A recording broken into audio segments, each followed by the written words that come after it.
E aí pessoal, tudo bem? Estamos aqui para mais um vídeo no nosso canal Matemática Integral. Desde já sejam muito bem-vindos. Eu sou o professor Alderi Júnior e nesse vídeo vamos falar sobre ângulos. Essa que é a nossa primeira aula do curso de Geometria Plana. Desde já se inscreve aqui no nosso canal, curta esse vídeo, comentem em caso de dúvidas ou sugestões e vamos ao vídeo.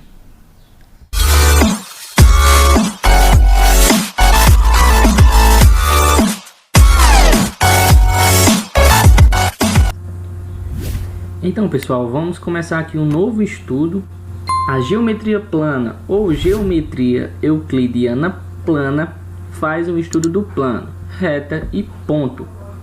Geometria euclidiana, esse euclidiana vem de Euclides, Euclides de Alexandria, que foi um matemático muito famoso, um matemático grego. Ele que é conhecido como o pai da geometria. Foi um dos matemáticos mais importantes da história. A coleção de livros Os Elementos de Euclides de Alexandria perde apenas para a Bíblia em número de edições publicadas. Nós vamos estudar agora essa geometria de Euclides, a geometria euclidiana plana, a geometria plana. Inicialmente aqui vamos comentar um pouco sobre região convexa. Do que seria uma região convexa? Eu tenho aqui esse círculo meio oval e eu tenho os pontos A e B. E eu tenho um segmento de reta que liga os pontos, o A até o B. Podemos perceber que todo esse segmento de reta ele faz parte dessa nossa figurinha, desse nosso círculo que está em cinza. Então o que é que a gente diz? Que para todo A e B, esse Azinho aqui de cabeça para baixo é o sinal de para todo. Então para todo A e B, que pertencem aos números reais, isso implica que esse segmento de reta AB ele está contido nos números reais. Então podemos perceber que quando nós obtemos esse segmento de reta, todo o segmento de reta ele está dentro desse nosso círculo cinza. Então essa região é uma região convexa. Agora vamos observar aqui essa nossa figura, mais parecida com uma bandeirinha de São João. Eu tenho os pontos C e D. Percebam que eu também tenho um segmento de reta que liga esses dois pontos. E que há parte desse segmento de reta que não está dentro dessa nossa bandeirinha de São João. Essa parte aqui ela não está contida na nossa bandeirinha de São João. Então nem todo o segmento ele está contido na nossa região. Então essa região ela é uma região não convexa. Então pessoal, vamos agora iniciar a definição de ângulo. Podemos perceber que aqui eu tenho um segmento de reta A e aqui eu tenho um segmento de reta B. Eles estão partindo aqui do mesmo ponto, certo? De uma mesma origem, que é o nosso ponto O. Então, essa parte aqui que eu tracejei em azul, ela representa a nossa região não convexa. Perceba que esse segmento A e B eles têm uma abertura aqui, tá? E essa abertura é justamente o que a gente chama de ângulo, tá? A gente chama de ângulo AOB. Por que eu representei por esse chapeuzinho aqui no O? Porque é justamente no O que está o nosso ângulo. Então, é nessa ordem, A, O, B. E o ângulo está no O. E nós representamos por esse sinalzinho aqui para indicar que nós estamos representando o ângulo. Então, pessoal, essa é a região convexa, essa é a região que forma o nosso ângulo. E qual é a definição de ângulo? Nós chamamos de ângulo a reunião de duas semirretas de mesma origem e que não são colineares. Perceba que eu tenho aqui semirretas, a A e a B. Ambas elas não são colineares. E também a outra condição é que essas duas semirretas elas partam de uma mesma origem, que no caso é a nossa origem O. Vamos agora falar sobre medida de um ângulo. Eu tenho aqui uma circunferência, tá? E eu tenho novamente duas semirretas, semirreta A e semirreta B. E novamente, como o exemplo anterior, elas partem de uma mesma origem, que é o ponto O. Claro, existe uma abertura, né? E essa abertura é justamente o nosso ângulo. Nesse caso aqui a gente exemplificou como sendo o ângulo de 1 grau, tá? E a gente sabe que esse círculo ele é dividido em 360 partes, todas de 1 grau, tá? Então daí o círculo completo a gente sabe que vai medir 360 graus, ok? Então nós vamos dividir esse círculo em 360 partes, cada uma de 1 grau, desse tamanho aqui, 360 vezes, ou seja, nós vamos obter 360 ângulozinhos aqui valendo 1 grau. Se juntar tudo dá 360 graus, né? Vamos agora estudar como a gente denomina esses ângulos, alguns ângulos notáveis. Um ângulo bem notável é quando você divide o círculo em dois, tá? Então eu vou ter justamente esse ângulo aqui. Você imagina que você vai dividir esse círculo justamente ao meio. Se todo o círculo mede 360 graus, quanto mede a metade desse círculo? É óbvio que esse ângulo aqui ele será de 180 graus. E quando esse caso acontece, a gente chama de ângulo raso. Ou seja, a OB vale 180, não é verdade? Ó? A OB vale 180, onde esse ângulo a gente carinhosamente chama de ângulo raso. Outro ângulo bem notável é o ângulo agudo. Esse ângulo agudo é um ângulo que é maior do que zero, é óbvio, né? Tem uma abertura e também é menor do que 90 graus. Ou seja, quando o ângulo for maior do que zero e menor do que 90 graus, a gente chama ele de ângulo agudo. E nós temos aqui um ângulo de 90 graus, que é quando a gente divide o nosso círculo em 4 partes. 360 graus dividido em 4 dá 90 graus. Então, se a gente dividir o círculo em 4 partes, nós iremos formar 4 ângulos de 90 graus. E esse ângulo de 90 graus, nós podemos chamar também de ângulo reto, tá? Então, quando a OB vale 90 graus, nós chamamos esse ângulo de ângulo reto. E por fim, nós temos aqui um ângulo que podemos perceber que é maior do que 90 graus, né? Ó, se 90 graus é esse exemplo aqui, percebam que é como se a gente tivesse pegado essa semi-reta e descido um pouquinho para cá. Ela está um pouco mais aberta, então ela vai ser maior do que 90 graus. Então, quando o ângulo é maior do que 90 graus, é claro, e menor do que 180, nós chamamos de ângulo obtuso. Vamos agora estudar a bissetriz de um ângulo. O que seria uma bissetriz de um ângulo? Eu tenho aqui duas semi-retas, semi-reta A e semi-reta B. Claro, elas estão partindo de uma mesma origem, que no caso é o nosso ponto O. Claro, se não são colineares, que partem de uma mesma origem, a gente sabe que tem uma abertura. E se tem essa aberturazinha aqui, né, a gente sabe que tem um ângulo aqui, ok? Aqui é um ângulo genérico, a gente não sabe quanto ele vale. Mas o que seria uma bissetriz? A bissetriz é uma semi-reta, tá? Um segmento de reta que corta esse ângulo aqui da gente justamente ao meio. Ou seja, eu tenho aqui uma semi-reta C, cortou esse ângulo justamente ao meio. Digamos que só essa parte do ângulo, se essa parte medir alfa, essa é a letra grega alfa, essa daqui também, essa outra parte vai medir alfa também. Porque quando eu tenho uma bissetriz, essa bissetriz divide o nosso ângulo maior justamente em dois ângulos menores. E esses dois ângulos menores, eles têm a mesma medida. Então, o segmento de reta OC é bissetriz de todo o nosso ângulo, que é AOB. Agora, uma parte muito importante na geometria plana é o estudo de ângulos complementares e suplementares. Eu tenho aqui duas medidas de ângulos, um ângulo medindo alfa e um ângulo medindo beta. Esses dois ângulos, eles serão ditos complementares se eu somar eles dois e eu ter 90 graus. E a gente traz aqui um exemplo. Ó, eu tenho aqui um ângulo AOB e tem um ângulo aqui BOC. Esse ângulo AOB, ele mede 60 graus, como está indicando aqui na figura. E esse outro ângulo BOC mede 30 graus. Perceba que 60 mais 30 é 90 graus. 60 graus mais 30 graus, 90 graus. Ou seja, eu somei dois ângulos e eu obtive 90 graus. Somei dois ângulos, alfa e beta, que nesse caso é 60 mais 30, e obtive 90. Então, esses dois ângulos, 60 e 30, AOB e BOC, nós dizemos que esses dois ângulos são complementares, porque a soma desses dois ângulos dá 90 graus. E nós também podemos chamá-los de suplementares se eu somar eles dois e ao invés de eu obter 90 graus, eu obter 180 graus. Trazemos aqui também uma figurinha. Eu tenho um ângulo AOB que mede 135 graus e tenho um ângulo BOC que mede 45 graus.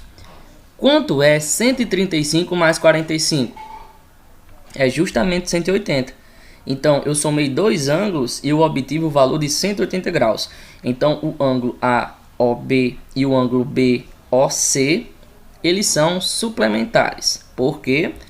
Porque se eu tenho dois ângulos genéricos, alfa e beta, e eu somo e dá 180 graus, a gente chama de suplementares. Nesse caso, os nossos ângulos alfa e beta são 135 graus e 45 graus, que dá 180. Então, nesse caso aqui, a gente tem os ângulos complementares e nesse último caso, a gente tem os suplementares. Vamos agora falar sobre ângulos opostos pelo vértice, os famosos OPVs. Então, aqui eu tenho os ângulos alfa e beta em azul. Eu vou chamar esse ângulo vermelho de X.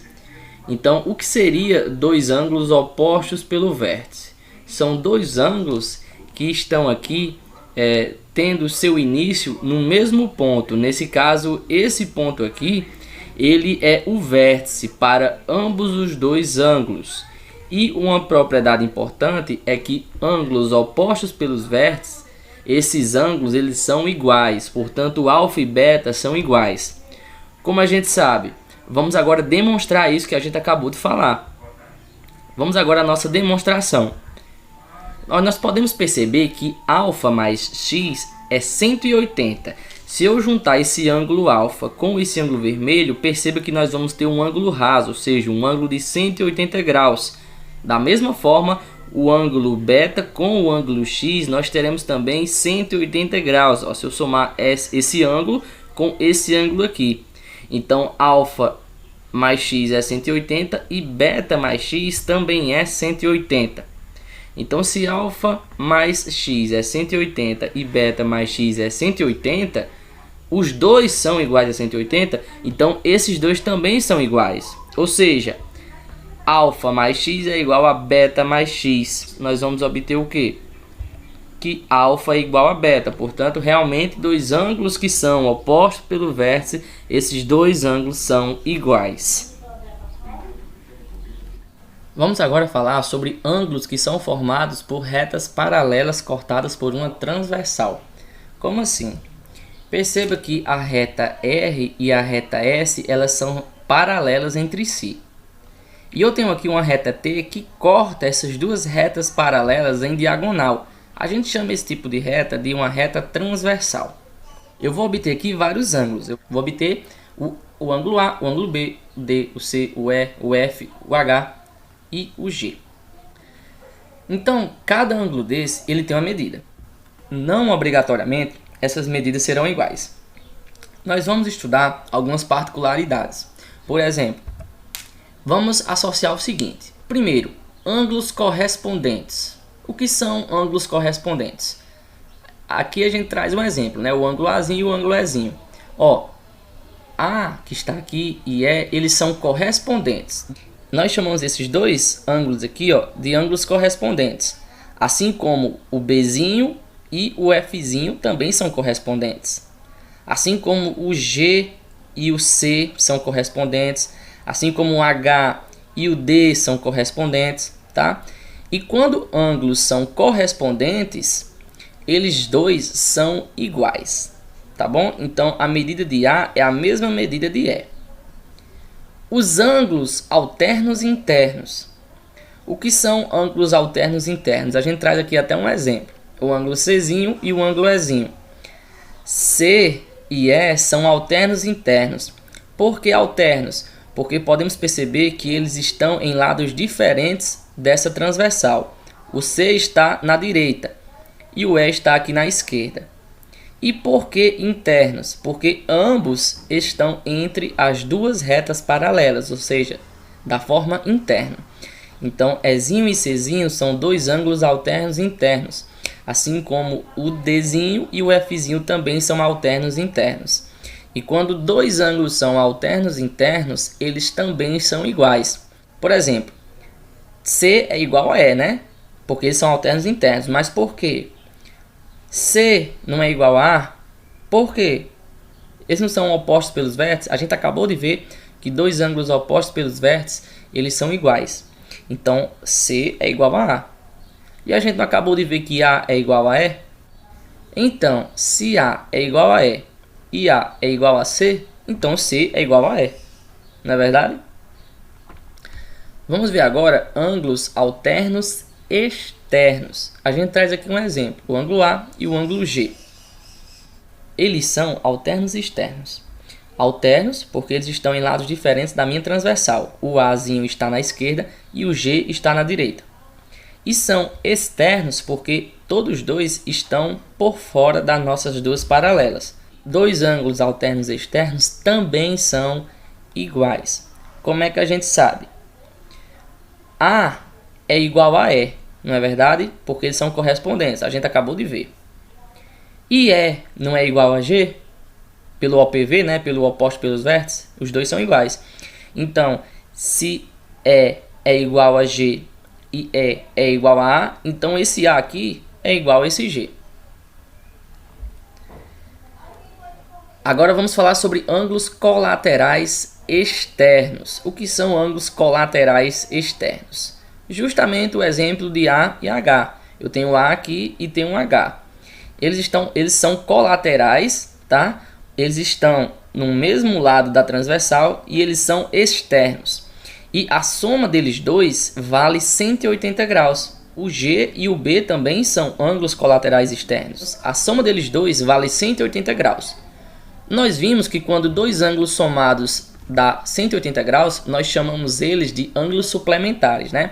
Então, nesse caso, o A e o H são ângulos suplementares. Mas por quê? Se eu somar E mais H não dá 180 graus, aqui eu não vou ter um ângulo raso, ó. Esses dois ângulos aqui juntos não formam um ângulo raso, não formam um ângulo de 180 graus, mas o E é igual a A, então eu poderia muito bem substituir o E por A.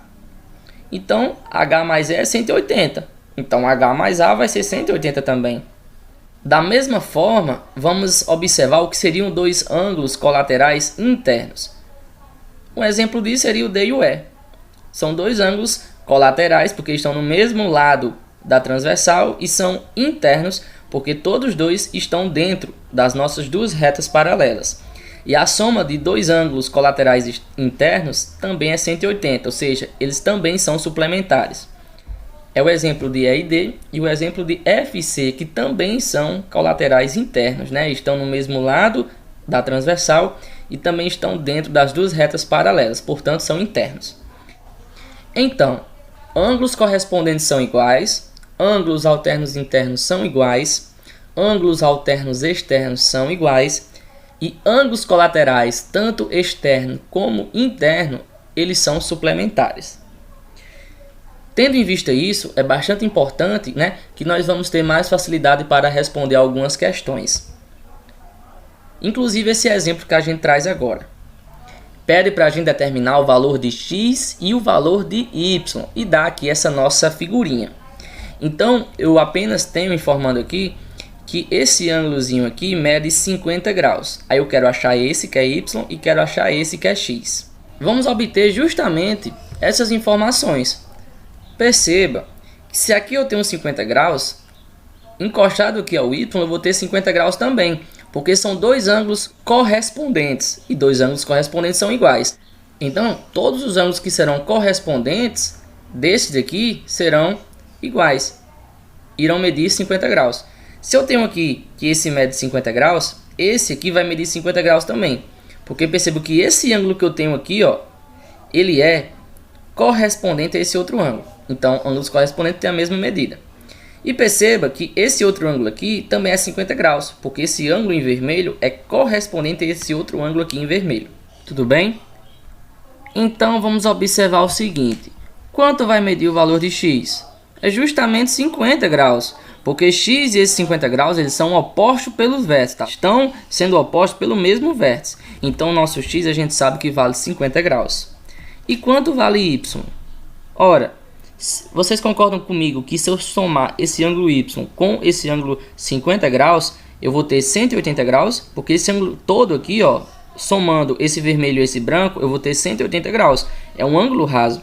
Então, y e 50 graus são suplementares. Não é verdade? A gente fazendo essas continhas, passando 50 graus para o outro lado, eu vou ter 180 menos 50. Ou seja, 130 graus. Portanto, x vale 50 graus e y vale 130 graus. Para finalizar a nossa aula, vamos trazer aqui uma questão do Enem de 2017. Uma questão muito bacana. A imagem apresentada na figura é uma cópia em preto e branco da tela quadrada intitulada O Peixe, de Marcos Pinto, que foi colocada em uma parede para exposição e fixada nos pontos A e B. Por um problema na fixação de um dos pontos, a tela se desprendeu, girando rente à parede. Após o giro, ela ficou posicionada como ilustrado na figura, formando um ângulo de 45 graus com a linha do horizonte. E aqui estão as nossas duas figurinhas, né? Aqui eu tenho o quadro, o peixe, né, de Marcos Pinto, e você imagine que esse prego desprendeu e esse quadro aqui foi lá para baixo. Ó, ele caiu. Então, para recolocar a tela na sua posição original, deve-se girá-la rente à parede no menor ângulo possível, inferior a 360 graus. A forma de recolocar a tela na posição original, obedecendo ao que foi estabelecido, é girando-a em um ângulo de... Qual o ângulo que nós precisamos girar essa tela para que ela volte à posição original? Então, o que é que a gente vai fazer? Eu vou agora obter um segmento CB. E esse CB é justamente o lado onde essa parte aqui do quadro que está de frente para a cara do peixe irá ficar quando a gente ajeitar esse quadro. Então, é justamente para essa semi-reta que a gente quer levar esse quadro. Não é verdade? Você imagina eu pegando aqui, girando ele vai parar aqui. Aí vai voltar à posição original. Então, o que é que a gente vai fazer? Lembrando, né, que esse vermelho tem que ficar junto a esse vermelho. Nós vamos subir esse CB até esse CB aqui, tá? Então, perceba o seguinte, quanto é que eu vou subir, quantos graus eu vou subir esse quadro? Vamos olhar para esse ângulo aqui de 45 graus. Eu vou subir esse quadro até aqui, ele vai parar nesse lugar, e eu vou subir ele mais tudo isso aqui. Então, eu vou subir ele 45 graus mais esses 90 graus aqui. Então, o que é que eu vou ter? Eu vou ter 45 mais 90 graus, que é o que? 135 graus. 135 graus, no sentido horário, né? É justamente a letra B. Esse foi o nosso vídeo. A gente espera que você tenha gostado. Em caso de dúvida ou sugestão, deixe nos comentários. Se você gostou do vídeo, curta-o. Também aproveite e se inscreve aqui no nosso canal. Até o próximo.